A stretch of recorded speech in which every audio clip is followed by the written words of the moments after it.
आज हम बात करेंगे कि थायराइड अगर है तो क्या चावल खा सकते हैं। तो जैसा कि हमारे इंडियन खाने में होता है कि चावल जो है वो हर घर में बनता है और मस्ट होता है। कहीं कहीं तो बगैर चावल के खाने को कंप्लीट ही नहीं मानते, उनका पेट ही नहीं भरता। उनका कहना होता है सबका कि चावल जब तक नहीं तब तक खाना नहीं कंप्लीट। तो आइए आज हम जान लेते हैं कि अगर आपको थायराइड है और आप चावल खाते हैं तो क्या आपको चावल खाना चाहिए कि नहीं खाना चाहिए। अगर और नहीं खाना चाहिए तो क्यों नहीं खाना चाहिए।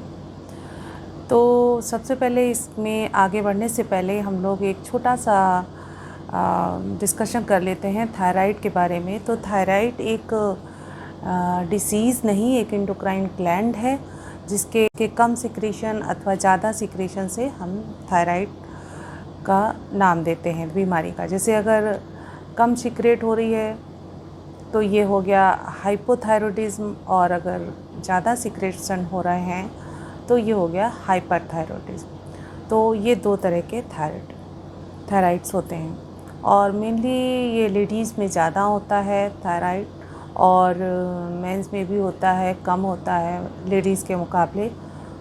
अब हम बात करते हैं कि चावल खाना चाहिए कि नहीं खाना चाहिए। तो चावल नहीं खाना चाहिए। थायराइड में चावल नहीं खाना चाहिए क्योंकि चावल में होता है ग्लूटेन प्रोटीन जो एंटीबॉडीज़ को कम कर देता है, और वहीं इससे थायरोक्सिन हार्मोन्स भी असंतुलित हो जाता है, जिसकी वजह से थायराइड की प्रॉब्लम और बढ़ जाती है। चावल में मौजूद स्टार्च जल्दी पच जाता है जिससे हमको भूख जल्दी लगती है, और इसका जो फ़ैट होता है वो हमारे शरीर में डिपॉज़िट हो जाता है जाके, जिससे हमारा मोटापा भी बढ़ जाता है।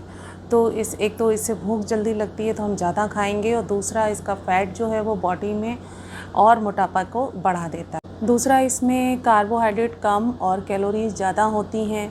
इस वजह से भी थायराइड के मरीज़ों को इससे दूर रहना चाहिए, क्योंकि थायराइड के साथ साथ फिर टाइप 2 डायबिटीज़ और स्ट्रोक का खतरा भी इससे बढ़ जाता है। तीसरा, लंबे समय तक इसको खाने से थायराइड के पेशेंट में ब्लड शुगर और ब्लड प्रेशर की समस्या भी देखने को मिल जाती है। इसलिए चावल को खाना थोड़ा सा अवॉइड करना चाहिए। लेकिन अगर नहीं रह सकते हैं चावल के बगैर, खाना ही है, तो कुछ प्रिकॉशंस लीजिए, जैसे कि वाइट राइस की बजाय ब्राउन राइस या रेड राइस खाइए, और इसके साथ ही सादे चावल के बजाय मिक्स वेजिटेबल पुलाव टाइप का बना लीजिए, उसमें सब्जियां डाल लीजिए।